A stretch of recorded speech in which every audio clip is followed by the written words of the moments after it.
అందరికీ నమస్కారం. ప్రణయ్ సాగరం పార్ట్ 72. అబ్బాయి, నేను లేట్ చేసే కొద్దీ అక్షర్కి ప్రమాదాన్ని మరింత దగ్గర చేస్తుంది సామ్రాట్. అందుకే నేను ఒక నిర్ణయానికి వచ్చాను అంటాడు తన వైపు చూస్తూ. సామ్రాట్ డౌట్గా, ఏం చేయాలనుకుంటున్నావు అబ్బాయి? నువ్వు నా అక్షర్ని బాధ పెట్టేలా మాత్రం చెయ్యకు ప్లీజ్. తను బాధ పెడితే నేను చూస్తూ ఊరుకోను. అందుకు కారణమైన నిన్ను మాత్రం ఊరికే వదలను. ఐఎమ్ వార్నింగ్ యూ అంటాడు సీరియస్గా. అబ్బాయి, ట్రై టు అండర్స్టాండ్ సామ్రాట్. మనకు అక్షర్ కావాలి, తను క్షేమంగా ఉండడం కావాలి. అందుకోసం నన్ను చావమన్నా చేస్తా, అంతేకాని తనకి హాని కలిగించే పనులు నేనేమీ చేయను అంటాడు బాధపడుతూ.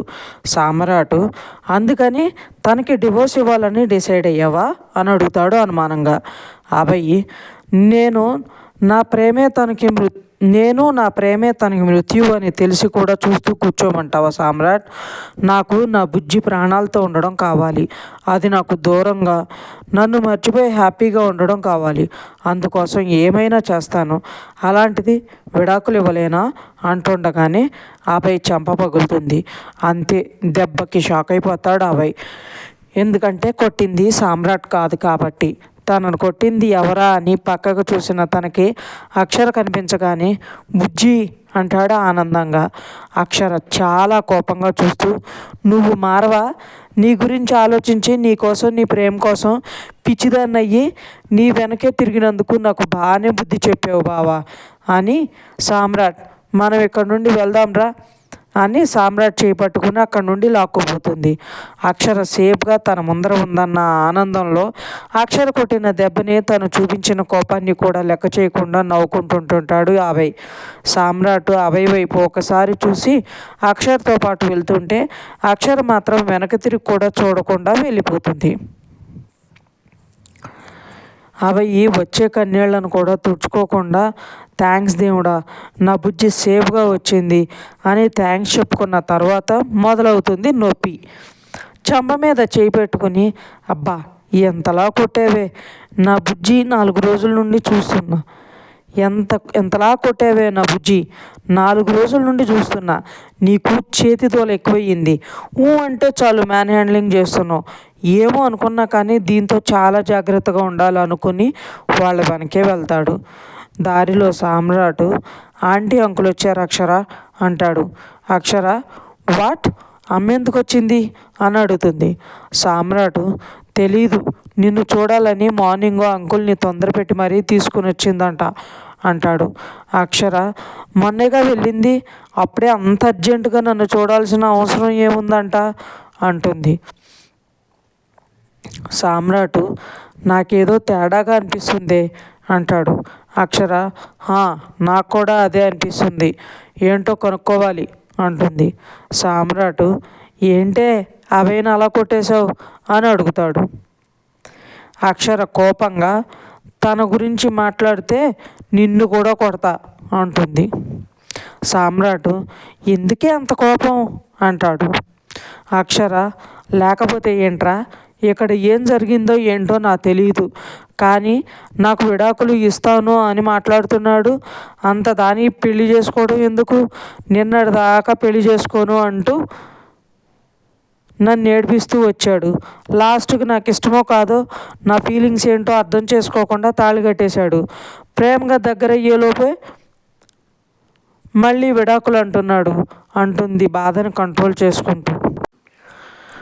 సామ్రాట్, ఇందులో అభయ్ తప్పేమీ లేదే, నీ గురించే తను భయపడి అలా మాట్లాడాడు. శాంతి కాల్ చేసి నిన్ను కిడ్నాప్ చేసినట్లు చెప్పి అభయ్ని చాలా భయపెట్టింది. నీకు విడాకులు ఇవ్వాలని, లేకపోతే నిన్ను చంపేస్తాను అని చెప్పేసరికి అభయ్కి కంగారు ఎక్కువయ్యి టెన్షన్లో అలా మాట్లాడాడు అంతే అంటాడు. అక్షర, అది నన్ను కిడ్నాప్ చేసేదేంటి దాని బొంద, అది చెప్పిందే అనుకో. ఈయన గారు ఎలా మాట్లాడతారు అలా అంటే? మళ్ళీ తనలో భయం మొదలైంది అన్నట్లేగా. ఈయన గారు భయపడుతున్నంతకాలం ఆ పెండమోహంది భయపడుతూనే ఉంటుంది. ఏది ఏమైనా ఇలాంటి డెసిషన్స్ తీసుకోవటం తప్పు. అభయ్ ఇలా ఉంటే నాకెలా తన దగ్గర సెక్యూర్ అనే ఫీలింగ్ ఉంటుంది సామ్రాట్. ప్రేమించి పెళ్లి చేసుకుంది, ఇలా ఎప్పుడెప్పుడు దానికి భయపడి నన్ను దూరంగా పంపేస్తాడో అని నేను భయపడుతూ బతకడానిక? ఈ మనిషి ఎలా ఉంటే ఏం చూసుకుని నేను ధైర్యంగా ఆయనకి దగ్గర అవ్వగలను, ఎలా తనతో సంతోషంగా ఉండగలను? నిన్నటి వరకు ధైర్యంగా మాట్లాడిన మనిషి ఒక్క గంట నేను కనపడకపోతే ఇలా పిచ్చి పిచ్చి నిర్ణయాలు తీసుకునే మనిషితో నేనెలా ఉండాలి? అభయ్ని పెళ్లి చేసుకుని నేను తప్పు చేశానేమో సామ్రాట్ అంటూ ఏడుస్తుంది. సామ్రాట్ బైక్ ఆపేసి, నీకేమైనా పిచ్చా? అభయ్నంటూ ఇప్పుడు నువ్వు పిచ్చి పిచ్చిగా ఆలోచిస్తున్నావు. తప్పంతా నీదే. నువ్వు బయటకు వెళ్ళేదానివి అభయ్కి చెప్పాలి కదా. తనకి చెప్పకుండా వెళ్ళిపోయి తననే కాకుండా మమ్మల్ని అందరినీ టెన్షన్ పెట్టావు. నీకేమైందో అని భయపడి టెన్షన్లో నీకోసం తను తీసుకోవాలనుకున్న నిర్ణయాన్ని తప్పు అంటున్నావు. అసలు ఏం జరిగిందో తెలుసుకోకుండా అభయ్దే తప్పు అన్నట్టు మాట్లాడుతున్నావు. శాంతినే నిన్ను ఇలా ఇబ్బంది పెట్టాలి అనుకుంటున్నది అని తెలిసి కూడా దాన్ని ఏం చేయకుండా ఏమీ అనకుండా ఇక్కడి వరకు తీసుకొచ్చింది నువ్వు. అసలు నువ్వేం చేస్తున్నావో ఏం చేయాలనుకుంటున్నావో అభయ్కి చెప్తేనే కదా నీకేం కాదు అనే ధైర్యం తనకుండేది. నువ్వు తనకి భరోసా ఇవ్వాల్సింది పోయి తప్పంతా తందే అంటున్నావు అంటాడు సీరియస్గా. అక్షర, అంటే తప్పంతా నాదే అంటావు. ఆయన గారు ఏం చేసినా కరెక్ట్ అంటావు, అంతేనా? అందరూ తనకే సపోర్ట్ చేయండి. నా కోసం ఎవరు ఆలోచించకండి. నా ఫీలింగ్స్ అర్థం చేసుకోకండి. మీరంతా ఒకటే అనేసి కోపంగా బైక్ దిగేసి వెళ్ళిపోతుంటే సామ్రాట్, అక్షర అక్షర ఒకసారి నేను చెప్పేది విను అంటున్నా వినకుండా వెళ్తుంటే వెనకే వస్తున్న అబ్బాయి సామ్రాట్ దగ్గర బైక్ ఆపి, ఏమైంది సామ్రాట్? బుజ్జి ఎందుకంత కోపంగా వెళ్తుంది అని అడుగుతాడు. సామ్రాట్, దానికి పిచ్చి పట్టిందిలే అబ్బాయి, ఇంటికి వెళ్దాం పద. మీ అత్త మీకోసం వెయిటింగ్ అక్కడ. మనం ఇక్కడే ఉన్నామనుకో ఆవిడ గారు ఎన్ని క్వశ్చన్స్ వేస్తుందో ఏంటో అంటాడు. అబ్బాయి, ఇదొకటి ఉంది కదూ, వెళ్దాం పద అని అక్షర వెనకే వెళ్తుంటే వీళ్ళని పట్టించుకోకుండా వెళ్తున్న అక్షర దగ్గర అబ్బాయి బైక్ ఆపి, బుజ్జి బైక్ ఎక్కు, మీ అమ్మ ఇంటి దగ్గర ఉందే అంటాడు. అక్షర అబ్బాయి ఫేస్ కూడా చూడకుండా ముందరికి వెళ్ళిపోతుంది. అబ్బాయి, దీనికి మొండితనం బాగా అలవాటు చేశాడు మా మామ, అందుకే ఇలా తయారయ్యింది అనుకుంటూ ఉంటుంటాడు. పక్కనే ఉన్న సామ్రాట్, మాట వినకుండా వెళ్తుంది చూడు అంటాడు. అబ్బాయి, అసలు ఎంతసేపు ఎక్కడుంది, ఏమైందని ఏమైనా చెప్పిందా సామ్రాట్ అంటాడు. సామ్రాట్, లేదబ్బాయి, నీ మీద పీకల దాకా కోపం ఉంది మేడం గారికి. ఆ కోపం అంతా నా మీద చూపించి వెళ్ళింది. ఈవిడ గారు ఎప్పుడు దిగి వస్తారో చూడాలి, నేను ఎంత రిక్వెస్ట్ చేసుకోవాలో అని డేలా పడిపోతే, అబ్బాయి, నీతో ఎక్కువసేపు మాట్లాడకుండా ఉండలేదు అనిపిస్తుంది సామ్రాట్. కావాలంటే చూడు, ఒక గంటలోపే నీతో మాట్లాడుతుంది అంటాడు. సామ్రాట్, అది చాలా మొండిది అబ్బాయి, పంతాని పోతే మనం ఎంత రిక్వెస్ట్ చేసుకున్నా యాక్సెప్ట్ చేయదు అంటాడు. అబ్బాయి మనసులో, చాలా ఉన్నాయి మా మేడం గారిలో ఇలాంటివి. ఇప్పుడు నేనెలా ఈ బుజ్జిని కన్విన్స్ చేసుకోవాలో, ఒకటి కాదు 2 ప్రాబ్లమ్స్.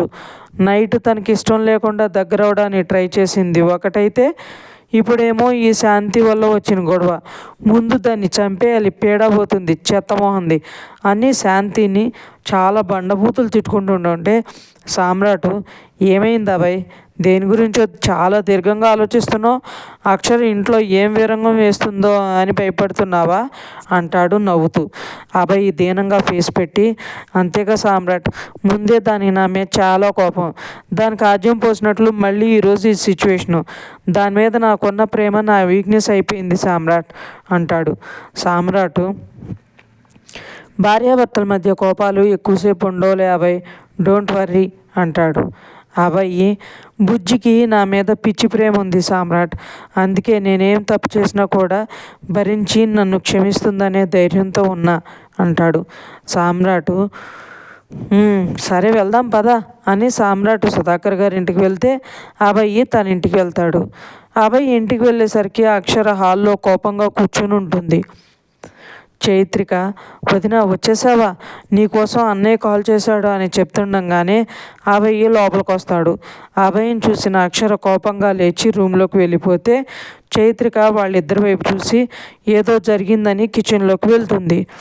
అభయ్ రూమ్లోకి వెళ్ళడానికి రూమ్ దగ్గరికి వెళ్తే అక్షర తన మొహం మీదే డోర్ వేసి లాక్ చేస్తుంది. అభయ్, వామ్మో కోపం పీక్స్లో ఉన్నట్టుంది, ఇది తగ్గించడానికి చాలా టైం పట్టేలా ఉంది అనుకుని వెళ్ళి హాల్లో సోఫాలో కూర్చుంటాడు. అభయ్ హాల్లో కూర్చోవడం చూసిన చైత్రిక తన కోసం కాఫీ తెచ్చిస్తుంది. అభయ్ ఈ చైత్రికను చూసి నవ్వి థ్యాంక్స్ చిట్టి అని చెప్పి కాఫీ తాగుతుంటే చైత్రిక ఎందుకన్నయ్యా వదినకు ఊరికే కోపం తెప్పిస్తున్నావు అంటుంది. అభయ్ అప్పుడప్పుడు అలాంటివి చేస్తేనే రిలేషను చాలా స్ట్రాంగ్ అవుతుంది చిట్టి, నీకు కూడా పెళ్ళవుతుంది కదా అప్పుడు తెలుస్తుందిలే అంటాడు నవ్వుతూ.